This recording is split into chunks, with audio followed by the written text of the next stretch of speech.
पनियारा खराब लाया था करना, इसलिए मैंने बोला था कि पनियारा बना हुआ है, इसको खराब मत करो। तो उन्होंने जी वो खराब करने के लिए उन्होंने जी वो लेबरी मंगवाई सारी और लेबर से मेरे को मरवा दिया जी। जवाब दो ना क्या जब मर्जी का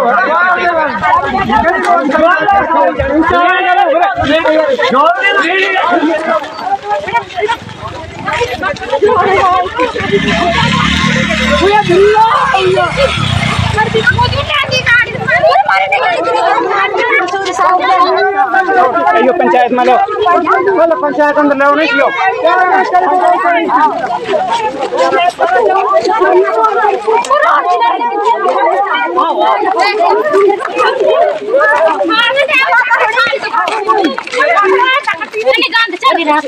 पंचायत में लेंगे और किसी का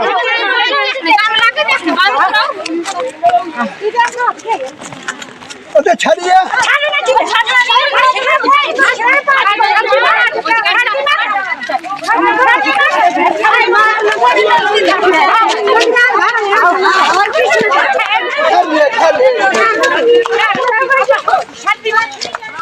अच्छा ले आप ले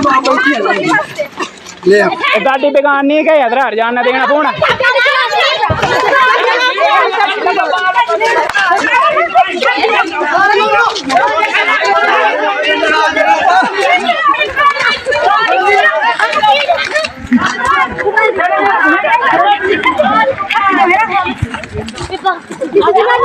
करवाया जी मेरे को पकड़ के, औरतों से पकड़ कर 70 साल के बूढ़े पर जी जनानी से चंड मरवाए जी। मैंने क्या किया था, ऐसा किया जी मेरे साथ, उस अन्याय का मेरे को बड़ा दुख है। 70 साल के बूढ़े को मैंने किसी के साथ अन्याय नहीं किया है जी। उन्होंने पनियारा खराब लाया था करना, इसलिए मैंने बोला था कि पनियारा बना हुआ है, इसको खराब मत करो। तो उन्होंने जी वो खराब करने के लिए उन्होंने जी वो लेबरी मंगवाई सारी और लेबर से मेरे को मरवा दिया जी पकड़ के जी। 70 साल के बूढ़े को जी मेरे को ले गए जी वहाँ से पंचायत घर में, और पंचायत घर में बंद करके जी बोलने लगे प्रधान की इसको मारो चंड। तो चंड मार दिया जी उसने, मेरे यहाँ पर मुख मारा जी मेरे ऊपर, उन्होंने नाक पर चोट का निशान है। हाँ जी, फिर जी मुख मार के जी पीछे हटा। मैंने कहा CCTV लगा है यहाँ पर, उन्होंने कहा बंद किया है हमने। हाँ, प्रधान ने बोला मैंने बंद किया है, लगा दो चंड और लगा दो। हाँ जी, तो जनानी से भी मेरे को जी मरवाने लगे। कितनी औरतें थी अंदर लेके? औरतें कितनी थी? औरतें जी 50-60 थी लगती थी। मैंने कहाँ गिननी थी जी, सीधा वो था मोहल्ला। बिल्कुल। मेरे को गाड़ी से खींच लिया जी, गाड़ी में चला था मैं हरिद्वार को।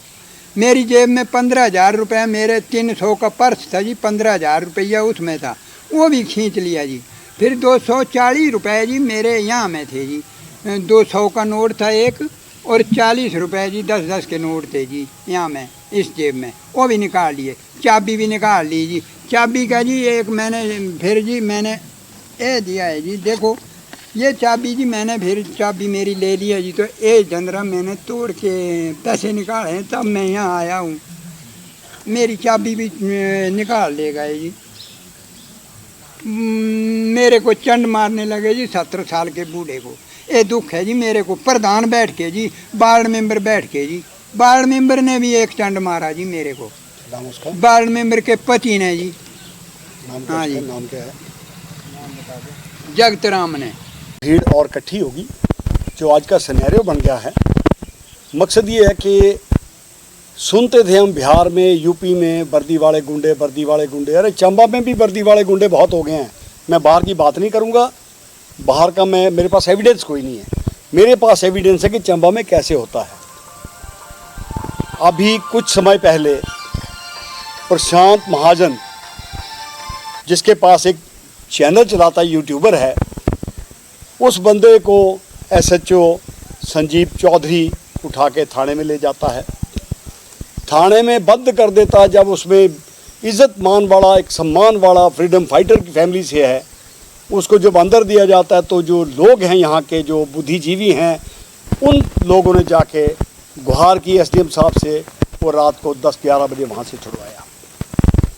सुबह उसका मन, रात को तो जमानत हो गई, सुबह SHO का मन नहीं भरा कि छूट गया, रात को मैंने यहाँ काट के उसको रात कटवानी थी और इसकी मैं सेवा करनी थी, मैंने धुनाई करनी थी।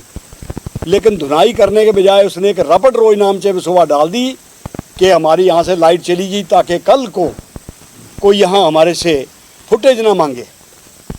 हमने जब काउंटर चेक के लिए एसडीओ इलेक्ट्रिसिटी से कंप्लेंट बुक से एक्सट्रैक्ट मांगा उसकी कंप्लेंट बुक का, उसमें कोई थाने की रिपोर्ट नहीं है। आज इसी बात को 2 साल लगे हैं उन्हें, आज तक थाने में पता नहीं लाइट ही नहीं आई, जो रिकॉर्ड बोलता है उनका, अदरवाइज लाइट चली है।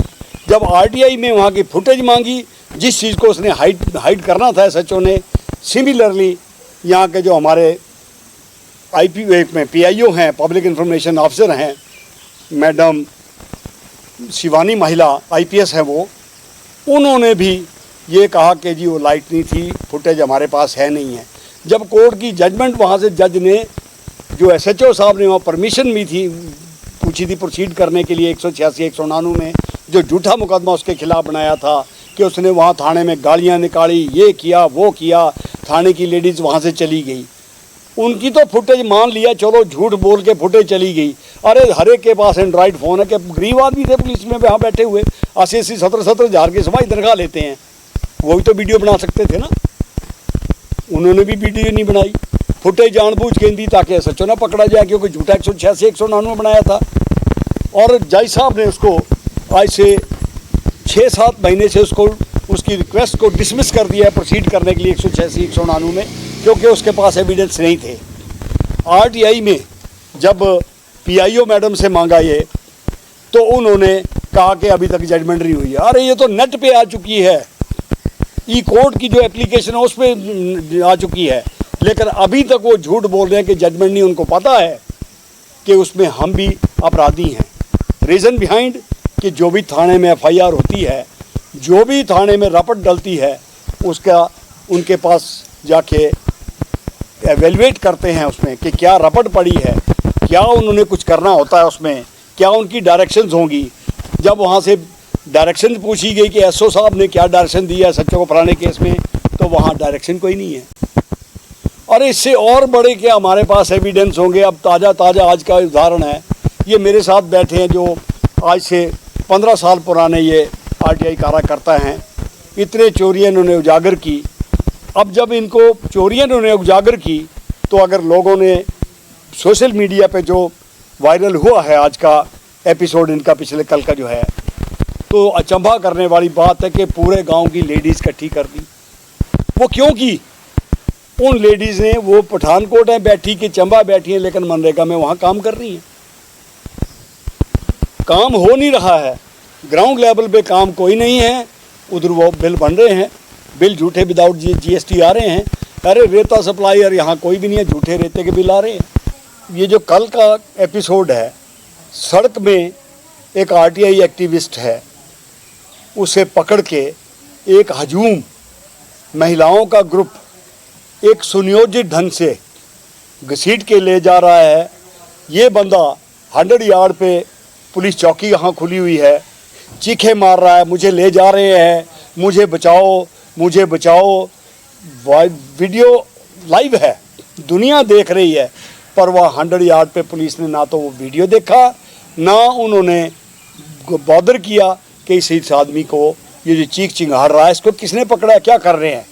थाने उसमें प्रधान के पास पंचायत में ले जाके प्रधान की ही सारी सुनियोजित चाल थी, उसकी आवाज़ भी सुनाई दे रही है बीच में कि इसको पंचायत लेके चलो, इसको पंचायत लेके चलो। मामला तो चौकी में ही दर्ज वहाँ तेलका में होना चाहिए था, लेकिन इसको आके यहाँ चंबा में अप्रोच करना पड़ा। क्या ऐसा ही होना चाहिए कि हम लोग जितने भी यहाँ आरटीआई एक्टिविस्ट हमारे खिलाफ झूठे मुकदमे हो जाएं, हम साइलेंट होके बैठ जाएं, जितनी चोरियां हो रही हैं पंचायतों में वो होती रहें। डिमांड तो यही लोग करते हैं ना, जो चोरी कर रहे हैं, वही कहते हैं कि हमें सरकार ने ये नहीं दिया, हमें सरकार ने ये नहीं दिया। अरे आप चोरी करके खा जाते हैं, फिर सरकार से और क्या मांगते हैं। पर जब तक हम बैठे हैं हिंदुस्तान में, इस चंबे में, हम कोशिश ये हमारी रहेगी, प्रयास हमारा रहेगा, जितने मर्जी झूठे मुकदमे हो जाएं, जितना मर्जी हमें लोग मार पीट लें, तो मुझे उसकी चिंता नहीं है। पर एक गरीब आदमी जो मजदूरी करके रोटी कमा के खाता है, उसको कैसे किस ढंग से मार रहे हैं, उसके चेहरे की आप रंगत देखे, जैसे एक बकरे को कसाई हलाल करने के लिए लेके जाता है, उस तरह से उसको घसीट रहे हैं। क्या पुलिस के पास कोई ऐसा प्रावधान नहीं है? अरे अनलॉफुल असेंबली है वो, 147, 148, 149 तो बन गया, 363 बनता है, 366 बनता है। अब मेडिकल रिपोर्ट क्या है, 325 है, 26 है, क्या है? अब इस आदमी का कहना यह है कि मेरी आंख जो है वो ब्लर है, आगे दिखाई नहीं दे रहा है मुझे। ये कब तक पिटते रहेंगे और कब तक पुलिस सोई रहेगी? ये हालात है। मैं तो माननीय उच्च न्यायालय के पीठासीन न्यायाधिपति से अनुरोध करूंगा कि वो मामले में इसकी संजीदगी को, इसकी सेंसिटिवनेस को देखते हुए खुद ही इसमें संज्ञान लें, ताकि ये जो अराजकता फैली है खास करके चंबे में, हमें उससे निजात मिले। और ये जो PIOs हैं इनको भी कोई डायरेक्शन दे कि आप कागज़ क्यों छुपा रहे हैं। इवन ये भी हमारे पास एविडेंस है कि सेकंड अपीलेट अथॉरिटी के ऑर्डर्स वो भी दबा दिए जाते हैं। उन्होंने कहा है कि फ़लाँ रिकॉर्ड आप देखो, वहाँ से आप जो आपको डॉक्यूमेंट चाहिए वो ले लीजिए। वो रिकॉर्ड इंस्पेक्ट भी हुआ है लेकिन आज तक सप्लाई नहीं हुआ। माननीय हिमाचल प्रदेश के पुलिस अध्यक्ष, उनसे मैं ये अनुरोध करूँगा कि इस संवेदनशील मामले को देखते हुए स्टेट हेडक्वार्टर से कोई CID विभाग से किसी राजपत्रित अधिकारी को इस जांच के लिए नियुक्त करें।